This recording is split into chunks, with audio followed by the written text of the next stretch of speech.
نیکی اور گناہ کی پہچان۔ حضرت ابو امامہ رضی اللہ تعالی عنہ فرماتے ہیں کہ ایک شخص نے نبی کریم صلی اللہ علیہ وآلہ وسلم سے سوال کیا کہ ایمان کیا چیز ہے؟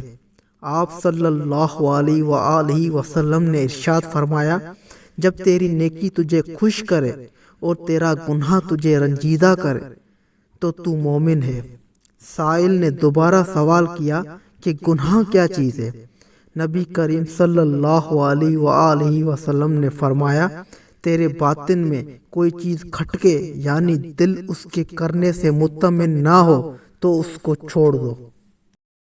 کاروباری حضرات کے لیے خاص عمل، مال کبھی چوری نہ ہوگا۔ جب بھی آپ دکان، گودام یا گھر سے باہر جائیں تو اپنے پیسوں، مال وغیرہ پر یہ عمل کریں۔ اول و آخر ایک بار درود شریف اور 10 بار یا جلیلو پڑھ کر پھونک دیں۔ چور کبھی بھی آپ کی چیزیں نہیں چرا سکے گا۔ گھر میں بھی اگر کسی مال کی چوری ہونے کا شبہ ہے تو اس پر بھی پھونک دیں، مال انشاءاللہ چوری سے محفوظ رہے گا۔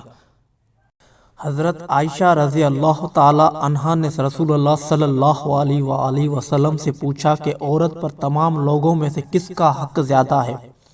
تو رسول اللہ صلی اللہ علیہ وآلہ وسلم نے ارشاد فرمایا، عورت پر سب سے زیادہ حق اس کے شوہر کا ہے۔